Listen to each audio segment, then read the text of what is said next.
विचार मावशी, मी आता चालले तिकडून पैसे वाटवायला विचार तिकडे. कशाचे? मतदानाचे. मतदानाचे पैसे? हो. मला पैसे वाटवले तिकडे. पण कोण लोक होते, कोणत्या पार्टीचे कोणते होते माहित नाही, पण वाटून तर राहिले सध्या. काय पैसे तिथे घ्यायसाठी, मतदान द्यायसाठी? तुला माहित नाही काय आपल्या बाबासाहेबांनी काय सांगितलंय?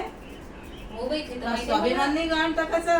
हो. असं पैसे घेऊन कोणाला मतदान नाही द्यायचं, विकलं नाही जायचं. हो, विचार बरोबर आहे. मग काय करता आता? काय करतो म्हणजे आपल्याला तर मतदान करायचंच आहे ना, जाऊच मतदान करायला.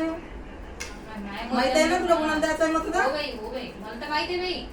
मला तर मत माझ्या बाळासाहेबांनाच द्यायचंय. मग बाळासाहेबांनाच आपल्या मत द्यायचं. बाळासाहेबांनाच मत हा, द्यायचं. बाबासाहेबांचा नातू आहे बाळासाहेब. हो. आणि बाळासाहेबालाच मत द्यायचं. पैशाच्या इकडे नाही जायचं. कोणी किती लाखानं पैसे वाटे ना, पण आपण आपलं मत बिना पैशाने देऊन बाळासाहेबांनाच देऊ. हो बाई, समजलं? मला असं वाटलं होतं, पण मला काहीतरी बिचारे पहिले किती वाईट दिवस होते आपल्यावर, विसरायला नाही पाहिजे. विसरायला नाही पाहिजे. लोकांनी सगळे रांग लावली तिथं माहितीये. ते राहू दे लोकांना, लोकांना आपलं स्वाभिमान गहाण टाकू दे. आपण बाई, नाही बरोबर टाकायचं. आहे, आपले एक मत पण महत्वाचं आहे. महत्वाचं आहे. बरोबर. आपण पूर्ण देशाचं विकलं नाही चित्र जायचं. बदलून जाईल एका मतदान एका नाही काय? मतानुसार चित्र बदलते. आपण असंच पण असं करू. विकलं नाही जायचं. समजलं? हो. हा. चला मग सोडा सर्व काम, करूया करूया मतदान. मतदान.